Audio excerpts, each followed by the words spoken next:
Dimanche 25 septembre, il est 13 h. Bonjour et bienvenue dans votre journal. La Côte d'Ivoire bénéficie d'équipements sanitaires au profit de ses communautés, mais aussi de 2 nouveaux postes frontaliers aux normes internationales.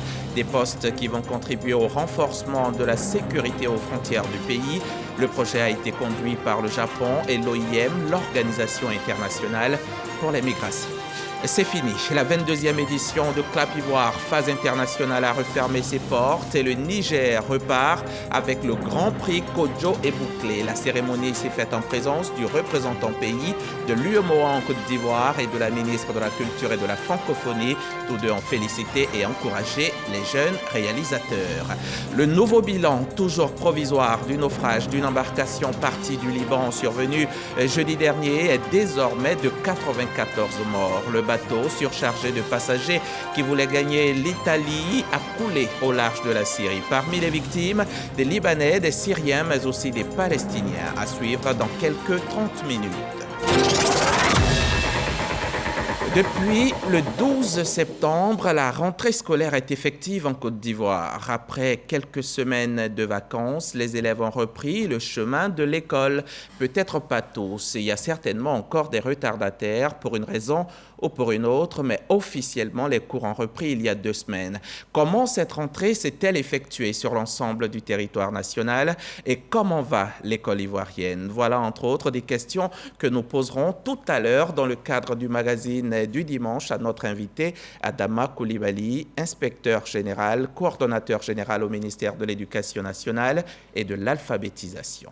Bonjour M. Coulibaly. Bonjour M. Diaby. Bienvenue sur notre plateau. Merci. On va se retrouver tout à l'heure. Tout à fait. Dans 30 minutes. Merci bien. À tout à l'heure.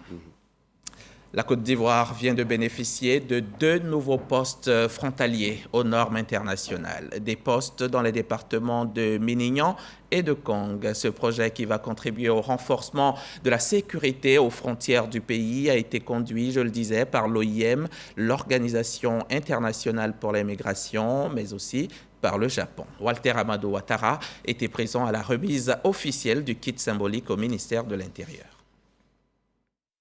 Après une année d'exécution, le programme dénommé « Renforcer la sécurité et la cohésion sociale aux frontières nord de la Côte d'Ivoire » RECOSOC fait son bilan. Le point majeur au niveau des acquis, c'est la construction de 2 nouveaux postes frontaliers aux normes internationales à Dioronzo, Somoto dans le département de Minignan et à Massala Barala dans le département de Kong. Il était important d'avoir un tel poste pour filtrer les entrées et sorties dans nos pays. Équiper ce poste de la nouvelle technologie était plus qu'impératif afin de sécuriser le pays. Tous les policiers qui travaillent pourront avoir accès à leur hiérarchie à Abidjan, même pendant des moments de danger, puisqu'ils pourront relayer l'information de manière rapide. En plus de cela, il y a eu un équipement hydraulique au poste pour les besoins en eau, tant au niveau des policiers qu'au niveau des passants. Le ministère des Affaires étrangères du Japon a financé à plus de 600 millions de francs CFA ce projet, dont l'exécution a été suivie par l'OIM, Organisation internationale pour les migrants. Depuis 2018, les gouvernements japonais et l'OIM sont engagés dans l'appui aux efforts du gouvernement ivoirien pour renforcer la gestion de ses frontières.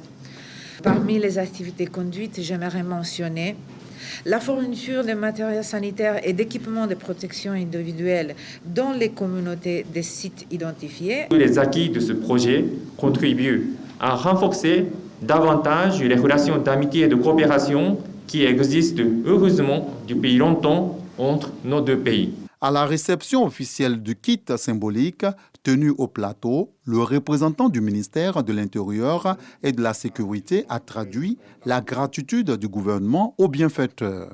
En effet, dans le cadre de ces efforts de sécurisation de ses frontières, notre pays a été fortement soutenu par le gouvernement du Japon. Au nom de Monsieur le ministre de l'Intérieur et de la Sécurité, mes vifs remerciements. RECOSOC vise autant l'atténuation de la violence au sein des communautés frontalières en consolidant la cohésion que la confiance entre les populations et les autorités administratives. Reportage Walter Amadou Ouattara et Célestin Frodo. Des motocyclistes circulent de plus en plus dans le Grand Abidjan au mépris des règles élémentaires. Des engins sans immatriculation ou sans carte grise. Certaines motos font donc très souvent l'objet de saisies par la police nationale.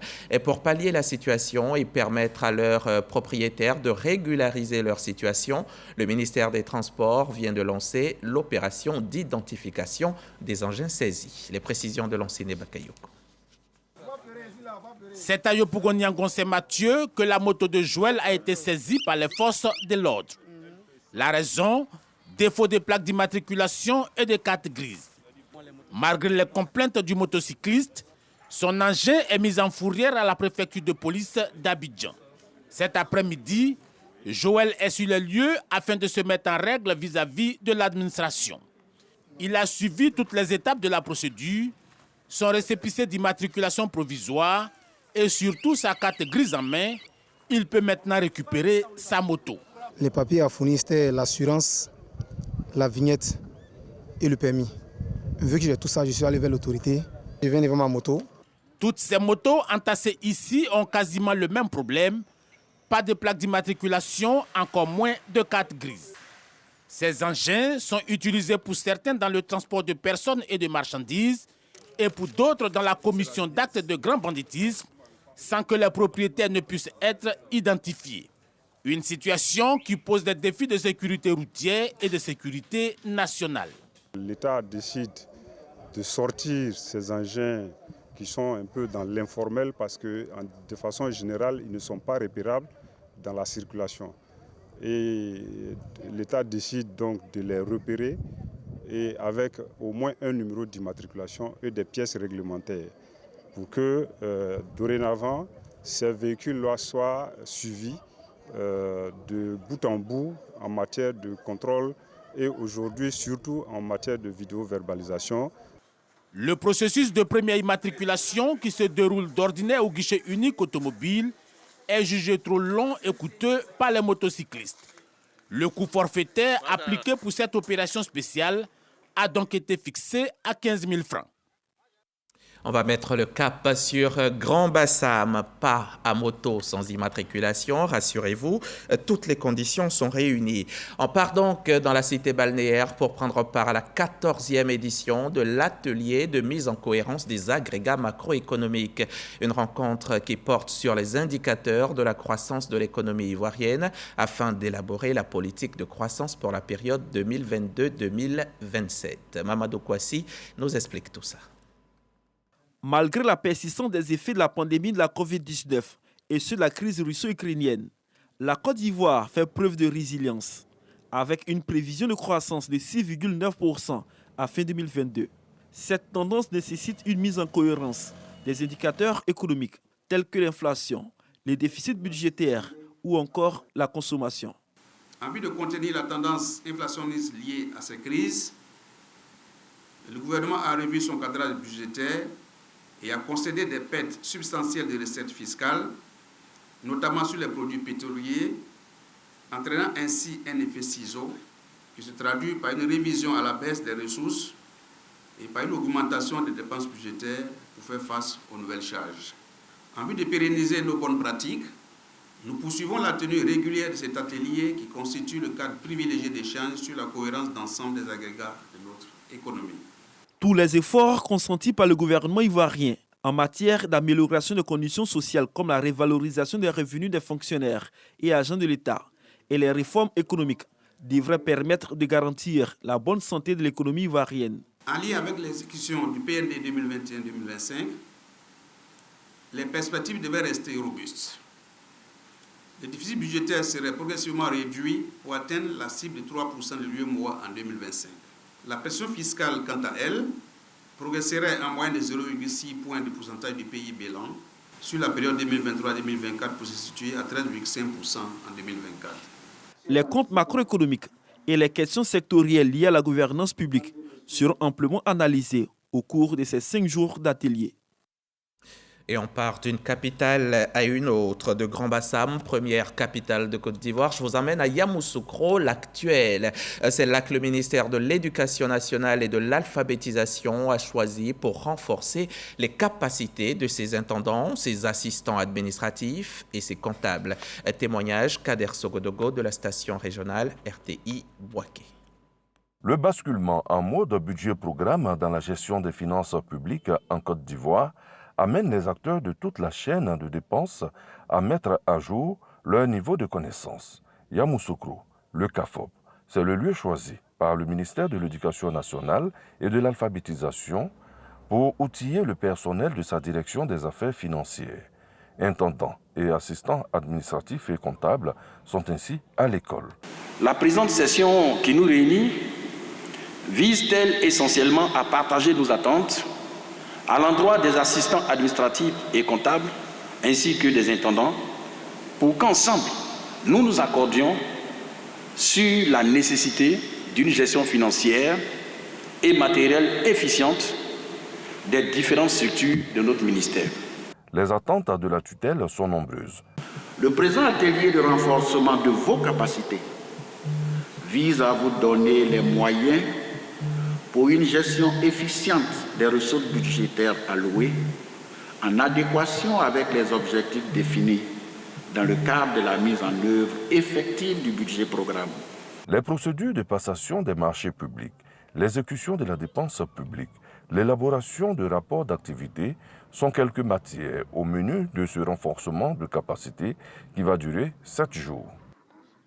Soukro enroule quelques 270 km et on arrive à Niablé, dans le département d'Abengourou, région de l'Indénié et du Ablin.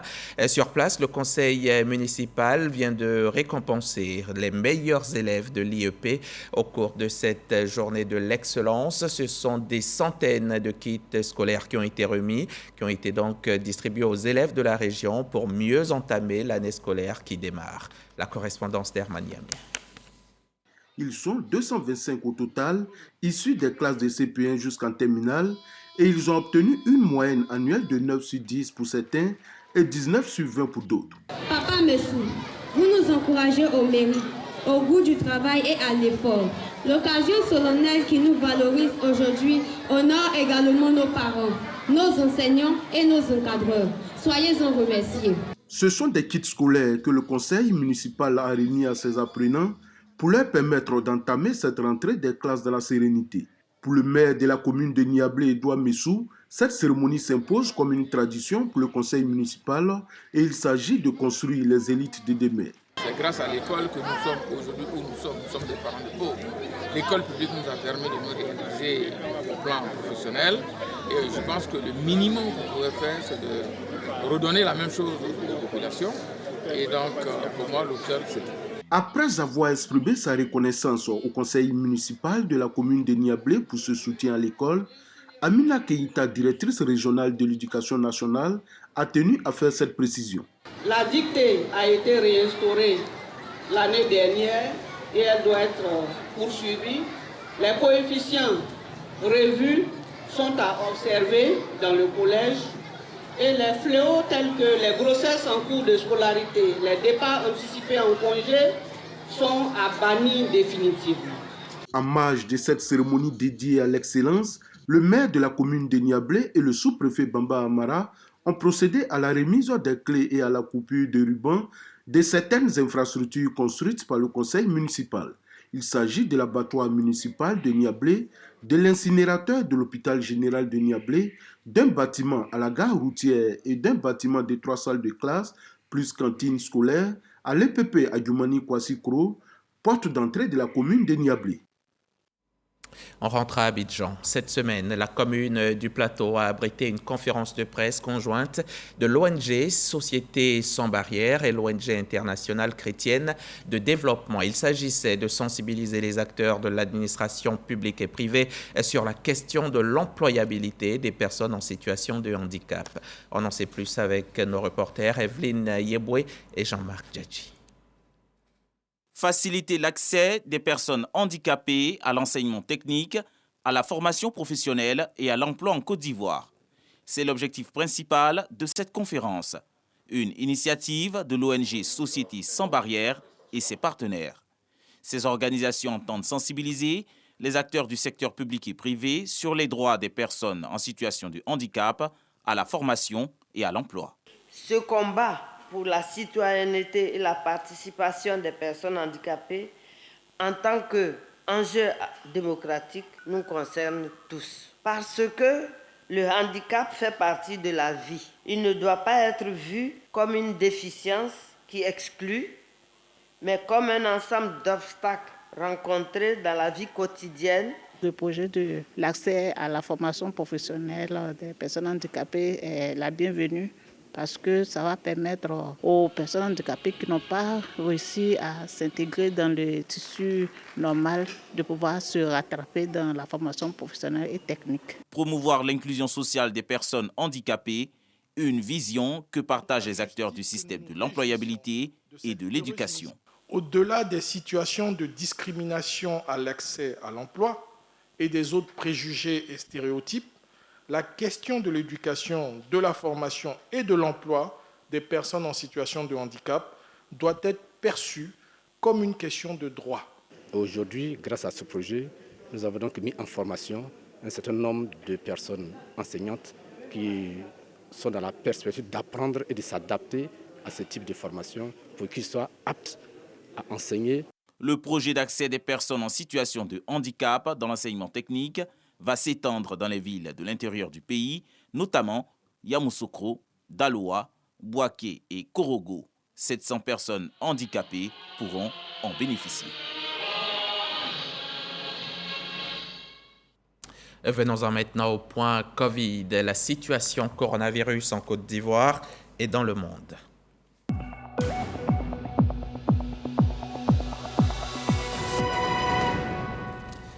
87 129, c'est le nombre de cas Covid en Côte d'Ivoire depuis le 11 mars 2020, date du début de la pandémie dans le pays.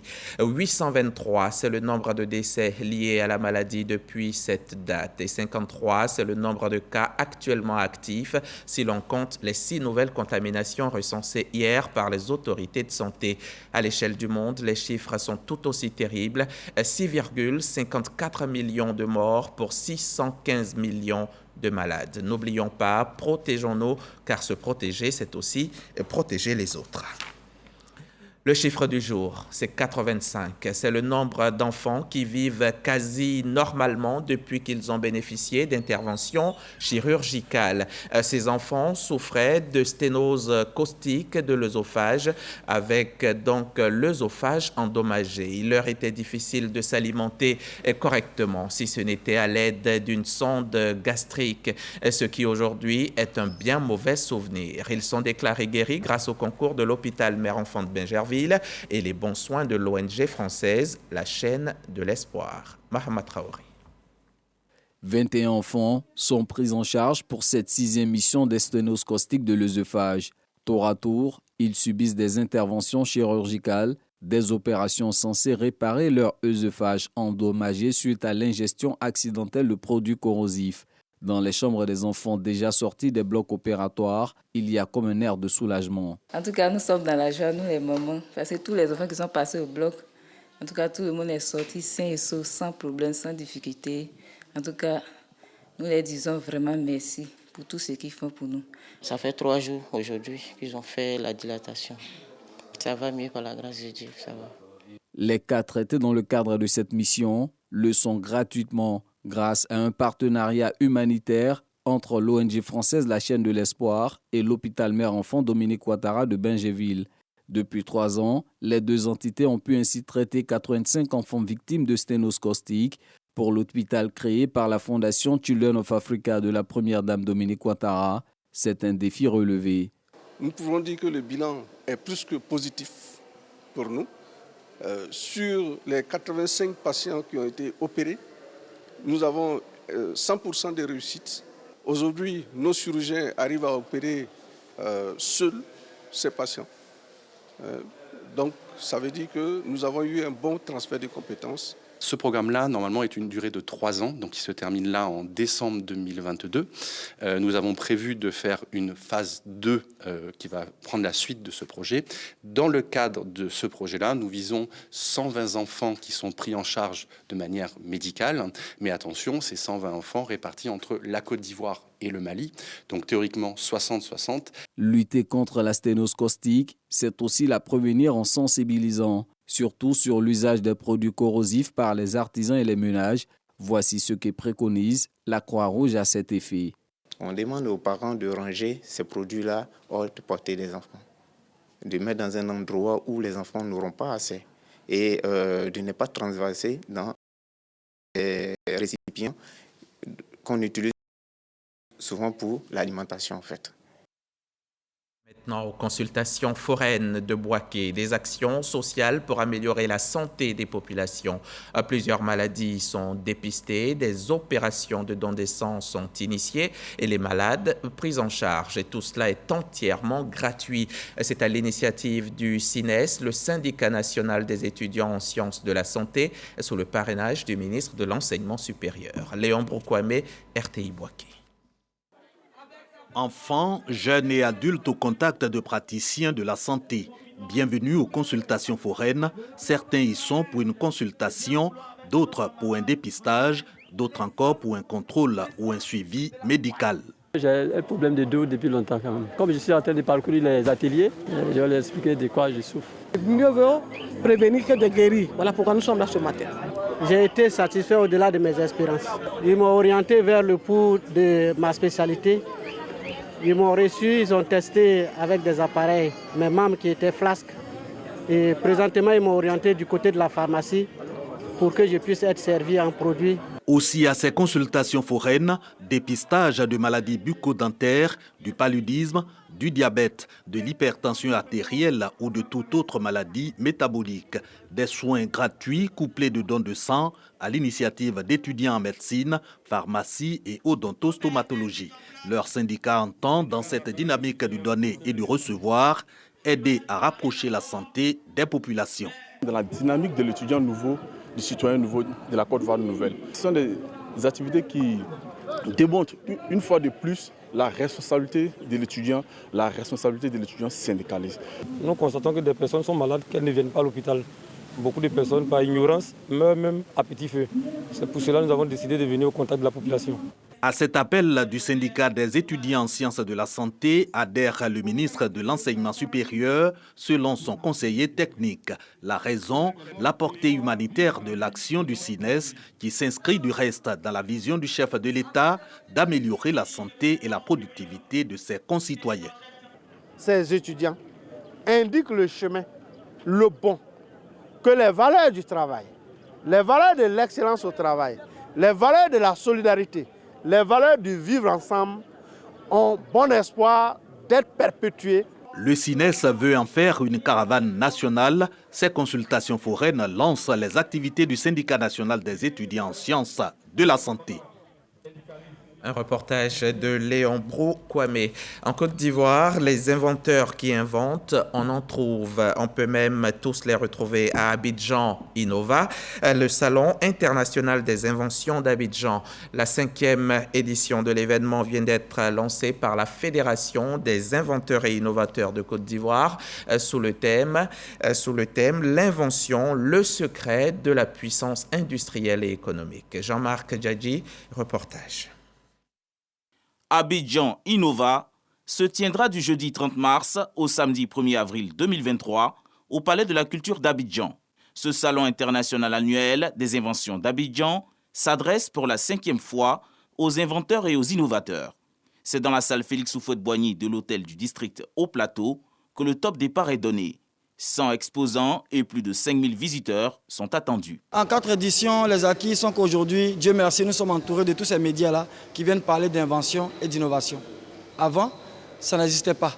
Nous avons besoin maintenant d'avoir une autonomisation et nous disons merci à l'État de Côte d'Ivoire qui nous accompagne au travail de l'OIP pour l'acquisition de titres de propriété intellectuelle. Invention, le secret de la puissance industrielle et économique. Thème retenu pour la 5e édition de ce salon par la Fédération des inventeurs et innovateur de Côte d'Ivoire. L'invention, c'est le secret de la puissance industrielle et économique des grandes puissances.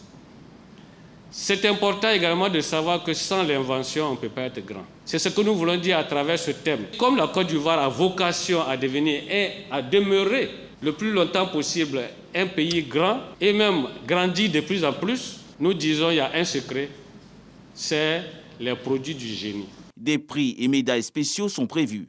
La première édition d'Abidjan Innova sera couronnée du prix Alassane Ouattara de l'invention. Clap de fin pour Clap Ivoire, phase internationale. Et le grand vainqueur est le Niger qui a remporté le Grand Prix Kodjo est bouclé. La Côte d'Ivoire n'en repart pas les mains vides. Le pays s'adjuge le prix UEMOA du meilleur film de l'intégration. On rappelle que Clap Ivoire est un concours de court-métrage de jeunes réalisateurs de l'espace UEMOA. La ministre de la Culture était à la cérémonie de clôture. Serge Pacom Didi et Issa Chonayeo étaient aussi sur place. Doumbia Alimatou est la grande lauréate de la 22e édition de Clap Ivoire, phase internationale, concours de court-métrage des jeunes réalisateurs de l'espace UEMOA. Cette jeune réalisatrice venue du Niger a reçu le Grand Prix Kodjo est bouclé avec son court-métrage Weiboho, qui dénonce les méfaits de l'excision. La Côte d'Ivoire est repartie avec 3 trophées. Le prix du meilleur acteur, le prix UEMOA du meilleur film de l'intégration remporté par Soumaoro Sénable, réalisatrice du film documentaire sur les traces de mes ancêtres. Do Fousseni est quant à lui reparti avec le prix de la meilleure fiction. Beaucoup m'ont dit, écoute Alima, l'excision c'est un sujet, on en a trop parlé. Alors pourquoi tu parles de l'excision? J'ai dit, bon, je le traite différemment. Peut-être que ça va passer. Et là, je suis surprise d'avoir remporté le prix et très contente aussi. J'espère que ce prix va me permettre de pouvoir réaliser d'autres projets. Le représentant pays de l'UEMOA en Côte d'Ivoire et la ministre de la Culture et de la Francophonie ont félicité et encouragé les différents lauréats. Nous sommes très satisfaits par rapport à cette 22e édition de Clap Ivoire. La culture, c'est un secteur porteur et nous voulons démontrer que la culture a une importance économique et c'est un domaine dans lequel il y a beaucoup de création de valeur. Chers lauréats, vos noms figurent désormais au patrimoine de ce festival international et nous suivrons votre évolution, car vous avez désormais une nouvelle responsabilité, celle d'être des locomotives de courts-métrages africains et des modèles partout où vous serez en compétition. Le réalisateur Honoré Nzoué, initiateur de Clap Ivoire, et d'autres grands noms du cinéma ont également été honorés. Alors on était à Cocody, la commune chic. On se rend à présent dans la commune du Plateau, le centre des affaires. Le Plateau qui a abrité récemment la journée de l'identité. Une journée qui vise à permettre aux populations de revendiquer leurs droits et de bénéficier des fruits du développement. On en sait plus avec Serge Pacom Didi, Godefroy Okambawa et Andrea Kakou. Un plaidoyer à l'endroit des autorités gouvernementales pour l'institutionnalisation d'une journée de l'identité en Côte d'Ivoire. L'initiative est de ID for Africa, une organisation non gouvernementale qui milite depuis sa création pour une identité juridique pour tous en Afrique. Cela pour permettre aux individus de revendiquer leurs droits et de bénéficier des fruits du développement. Le départ de l'existence d'un individu, c'est son identité. Donc il faut en faire la promotion. Donc IDF for Africa fait la promotion de l'identité, accompagne le gouvernement dans la sensibilisation sur l'identité des personnes. Parce que l'identité donne accès à des droits, l'identité donne accès à des services sociaux de base, l'identité donne accès à beaucoup d'informations dont l'État a besoin pour bâtir ses politiques publiques. C'est avec l'identité qu'une personne peut se soigner, c'est avec l'identité qu'une personne peut avoir un compte bancaire. En fait, sans une identité, une personne n'existe pas, la personne n'existe pas. Et donc, il faut absolument faire en sorte que tout le monde soit identifié. Un panel d'experts autour du thème Identité pour tous, inclusion, protection et autonomisation pour sensibiliser les acteurs du domaine sur l'importance de l'identité pour tous. On parle aujourd'hui de dématérialisation de l'administration. Beaucoup d'activités sont dématérialisées, même les achats de supermarchés sont dématérialisés. Mais comment se rassurer que celui qui effectue un acte est vraiment la personne qu'elle prétend être?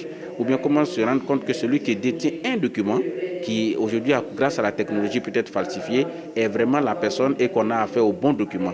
Et donc, s'arrêter une journée pour pouvoir mettre à la disposition des populations toutes ces informations, tous ces mécanismes est quelque chose de très important. Les initiateurs souhaitent que la journée du 16 septembre de chaque année soit dédiée à l'identité en Côte d'Ivoire. Et je vous le disais en titre, le nouveau bilan toujours provisoire du naufrage d'une embarcation partie du Liban survenu le 22 septembre est désormais de 94 morts. Le bateau surchargé de passagers qui voulait gagner l'Italie a coulé au large de la Syrie. Et parmi les victimes, des Libanais, des Syriens, mais aussi des Palestiniens au statut très précaire au Liban. Ce naufrage est le drame le plus lourd depuis qu'un flux de migration s'est mis en place à partir du Liban sur fond d'effondrement. Seconde articulation de ce journal, le Dimanche Magazine. Notre invité nous a rejoint en plateau. C'est M. Adama Coulibaly du ministère de l'Éducation nationale et de l'alphabétisation. Il est inspecteur général, coordonnateur général. Bienvenue encore, monsieur Coulibaly. Avant d'entamer les échanges, on va d'abord suivre ça. C'est un reportage que nous proposent Sephora Zegui et Jean-Marc Djadji. À quelques jours de la rentrée scolaire 2022-2023, Mariatou Koné, la ministre de l'Éducation nationale et de l'alphabétisation, a réuni tous les acteurs de l'école afin d'échanger avec eux et de leur donner de nouvelles orientations. C'était le lundi 5 septembre 2022 au lycée d'excellence Alassane Ouattara de Grand Bassam.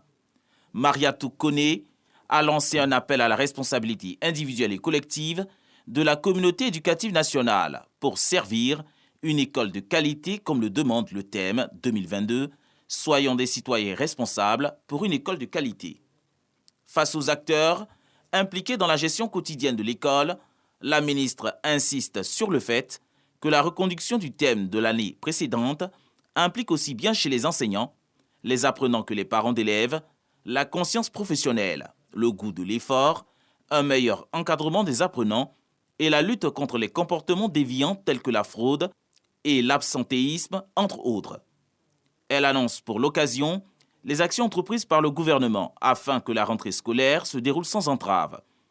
Il s'agit notamment du paiement intégral de plus de 16,7 milliards de francs CFA pour les COGES, de l'ouverture de 91 nouveaux collèges et de 5 332 cantines scolaires, la distribution de 5 319 679 kits scolaires au profit des élèves du primaire, dont le coût budgétaire est estimé à 10,5 milliards de francs CFA, ainsi que la mise à disposition de 167 000 tables bancs en bois. Mariatou Koné a également évoqué les acquis majeurs qui ont contribué à l'amélioration de la qualité du système éducatif. Elle a rappelé la prise des mesures sociales en faveur des fonctionnaires, la tenue des états généraux de l'éducation nationale, la mise en œuvre de la vidéosurveillance lors des examens à grand tirage. Au niveau pédagogique, la gratuité de l'école préscolaire et primaire, le retour de la dictée, le passage en classe supérieure fixé à 5 sur 10 de moyenne au primaire, 10 sur 20 au secondaire. Lorsque la moyenne part de 8,50 à 9,49, c'est le redoublement. L'élève est renvoyé de l'établissement si sa moyenne est inférieure à 8,50. Ce sont autant de réformes initiées par la tutelle pour redonner fière allure à l'école ivoirienne. La rentrée scolaire a effectivement démarré le 12 septembre partout en Côte d'Ivoire. Lors de cette rentrée, nous relevons tout de même des difficultés rencontrées par les parents et leurs enfants dans certaines écoles. Alors que le gouvernement a supprimé les frais annexes liés au COGES, certains établissements imposent des frais qui avoisinent 10 000 francs CFA aux parents d'élèves. Une dépense supplémentaire qui a constitué un frein à la rentrée des classes dans certains établissements scolaires du pays. Monsieur Coulibaly, question directe tout de suite. Comment se porte l'école ivoirienne? Merci, Monsieur Diaby. Permettez que je puisse également remercier le ministre de la Communication et de l'économie numérique qui nous fait l'honneur de nous offrir cette opportunité d'échanger avec vous. Et cela, bien entendu, au nom de notre ministre. Vraiment, je lui transmets mes salutations. Je voudrais dire que l'école ivoirienne, par rapport aux objectifs majeurs qui lui sont prescrits par nos autorités, évolue de façon passable. De façon passable parce qu'il y a un hiatus entre le chemin parcouru et les objectifs à atteindre.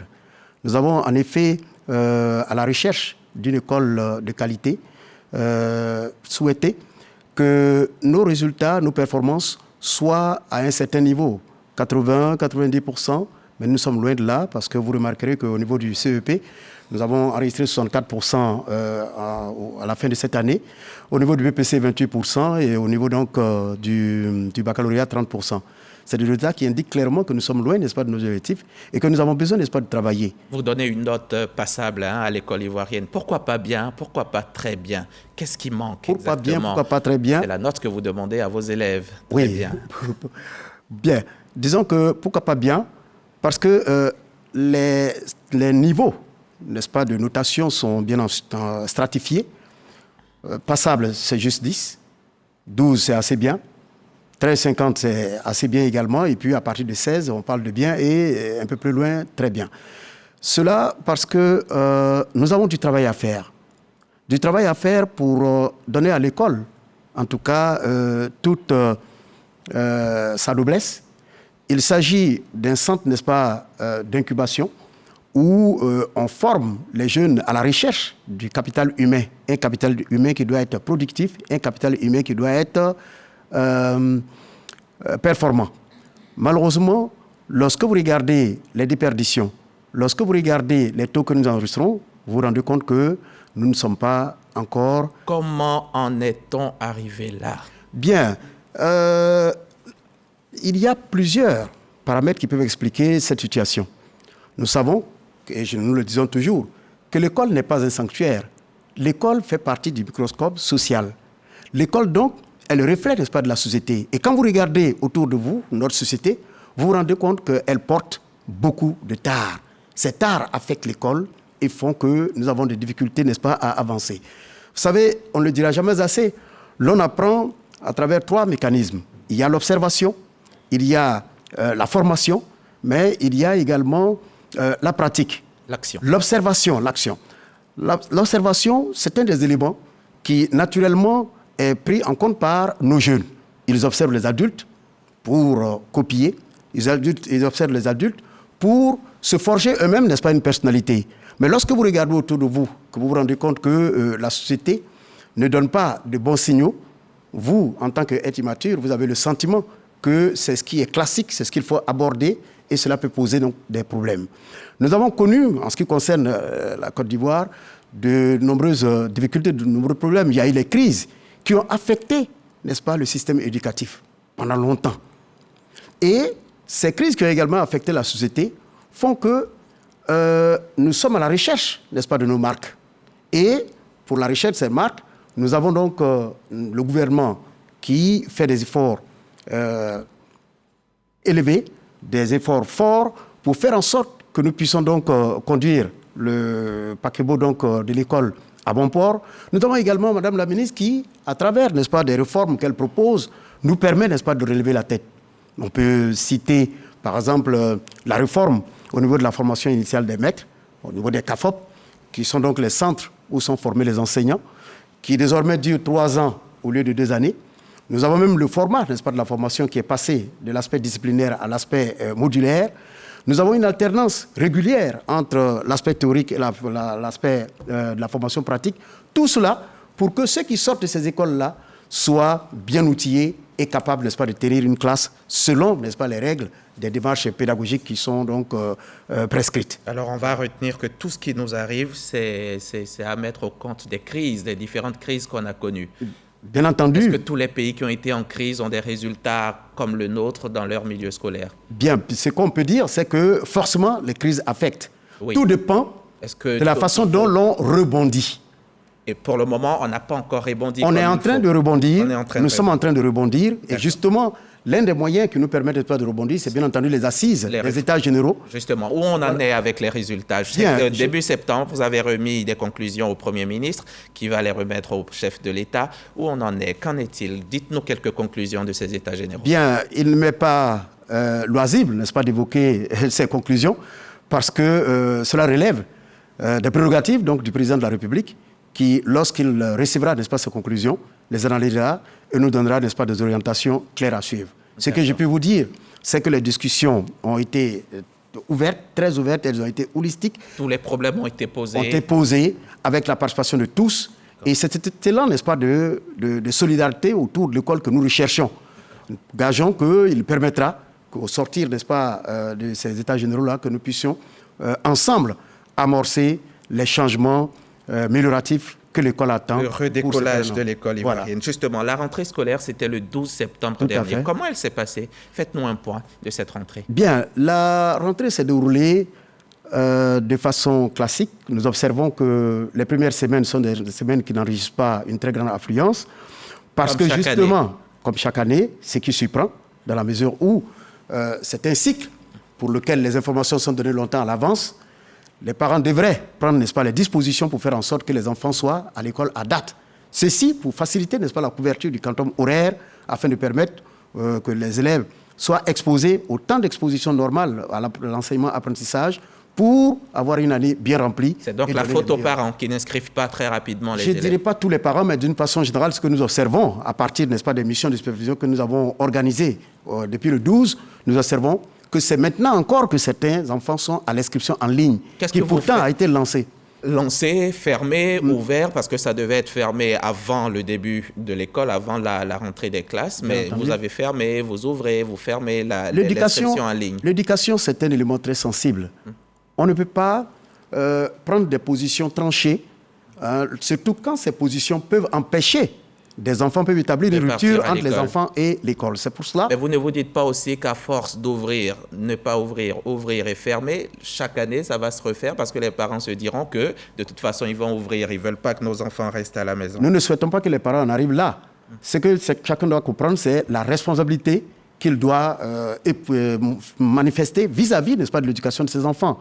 Et c'est à juste titre que Madame le ministre a bien voulu que le thème de cette année soit « Soyons des citoyens responsables pour une école de qualité ». D'accord, une école de qualité où il ne doit plus y avoir de cotisations exceptionnelles. Oui. Est-ce que vous avez un retour là-dessus? Vous savez que ça se poursuit, ça? Oui, bien entendu. Nous avons déployé des équipes et nous observons que malheureusement, dans certaines écoles, eh bien, l'on continue de faire fi à ce décret à travers lequel le président de la République a bien voulu soulager les parents en faisant en sorte que ce qui était prélevé de façon exceptionnelle soit fourni par l'État de Côte d'Ivoire. Qu'est-ce que vous faites pour y mettre fin définitivement, M. Coulibaly? Bien, au terme de nos contrôles, nous prenons, comme on appelle, les mesures qui s'imposent, parce qu'un enseignant, un chef d'établissement est avant tout un fonctionnaire.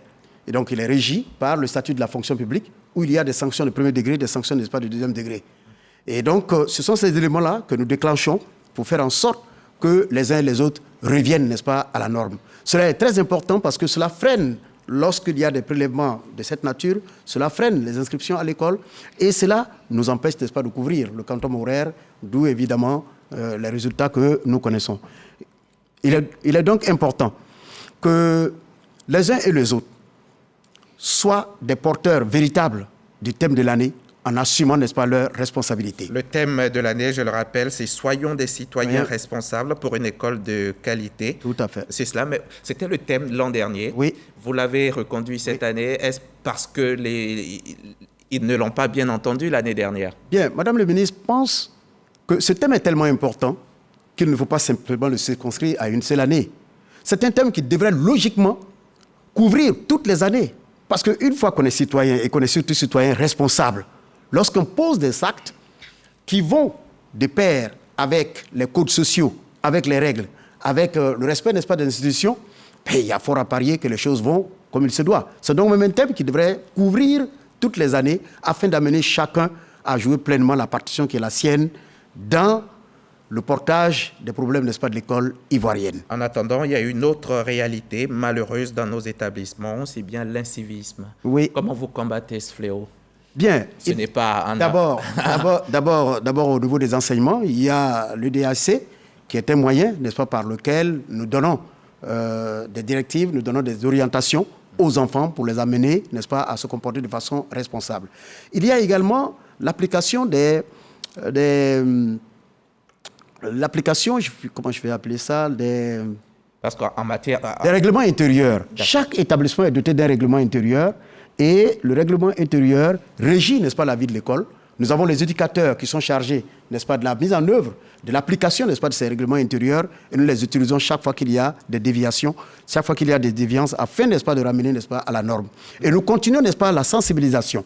La sensibilisation qui doit être du fait de tous les acteurs, les directeurs régionaux, les chefs d'établissement, les éducateurs, chacun doit pouvoir regarder le fonctionnement de l'école, relever ce qui ne va pas et apporter, n'est-ce pas... Quand eux-mêmes ne sont pas concernés par cet incivisme, n'est-ce pas, parce que ce ne sont pas que les élèves qui sont concernés. Je partage parfaitement votre point de vue, parce que quand il y a des dispositions claires qui indiquent qu'il ne faut pas prélever de l'argent, qu'il ne faut pas prendre de l'argent et que vous le faites, vous inscrivez déjà dans l'incivisme. Il faut être ponctuel, il faut être assidu, il y a tout ça. On parle de départ en congé anticipé, on parle de drogue à l'école. Qu'est-ce que vous en dites? Vous le savez, nos écoles sont infectées. Bien entendu. Au niveau, n'est-ce pas, du ministère de l'Éducation nationale, nous avons la direction de la mutualité et des offres sociales qui met en place, n'est-ce pas, des stratégies de sensibilisation, d'écoute et de travail avec les élèves pour extirper ceux qui ont été frappés, malheureusement, par ces fléaux-là, afin, n'est-ce pas, de l'amener à se ressaisir.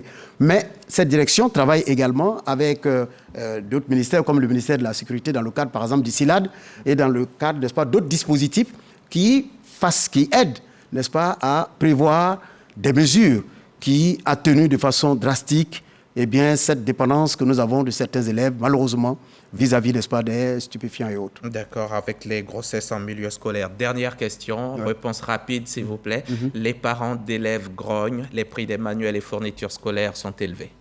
Tout à fait.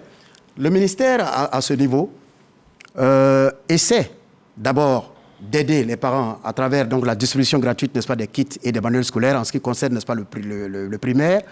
S'agissant, n'est-ce pas, du secondaire, un projet est initié qu'on appelle le Bonamas, la bourse nationale, n'est-ce pas, du manuel scolaire, qui va être un système de location, de prélocation, pour permettre aux enfants de 6e de disposer au moins de 8 manuels à un prix modique, n'est-ce pas, de 10 000 francs, qui leur permettent de se préparer le long de l'année scolaire et de pouvoir ainsi avoir matière à exploiter. Et ce mécanisme va démarrer quand? Ce mécanisme a été lancé au mois de mars. D'accord. Il est en train d'être testé, n'est-ce pas, par un pilote. Et si le pilote est concluant, eh bien, il va donc connaître une mise à échelle pour permettre donc à l'ensemble des établissements d'en bénéficier en allant, n'est-ce pas, étape par étape, en partant donc de la 6e, en 5e, de la 5e à la 4e, etc. etc. D'accord. Voilà. On n'a pas pu parler de l'alphabétisation. Dites-nous 2 petits mots. L'alphabétisation. L'alphabétisation, c'est un point très important du ministère parce que vous constaterez que désormais, le ministère qui était ministère de l'Éducation nationale est devenu ministère de l'Éducation nationale et de l'alphabétisation. L'ajout, n'est-ce pas, de cette L de l'alphabétisation montre bien qu'il est important que nous combattions, n'est-ce pas, l'illettrisme de toutes nos forces et de faire en sorte que tous ceux qui sont frappés justement par ce phénomène-là aient la lumière. Et la lumière, c'est celle qui est apportée par l'alphabétisation et c'est cette lumière qui nous permettra, n'est-ce pas, d'aller loin. Merci. Voilà. Monsieur Coulibaly. Merci. Adama Coulibaly, inspecteur général, coordonnateur général au ministère de l'Éducation nationale et de l'alphabétisation. Je rappelle que vous êtes sur ce plateau ce dimanche pour faire un point de la rentrée scolaire 2022-2023. Merci d'avoir pu faire le déplacement. Bon retour chez vous. Bien de choses à Madame le ministre connaît. Et puis, bonne chance, bonne continuation. Si vous êtes élève et que vous venez de nous suivre, le message, c'est de rester loin de l'incivisme et d'être studieux. Vous, les parents, votre rôle, c'est d'inscrire vos enfants rapidement pour qu'ils ne manquent pas des heures de cours. Les autorités de l'éducation nationale et le gouvernement dans son ensemble, eux, sont aussi tenus de faire leur part. Notre école ne s'en portera que mieux. Bon dimanche sur la chaîne qui rassemble et à jeudi 29 septembre.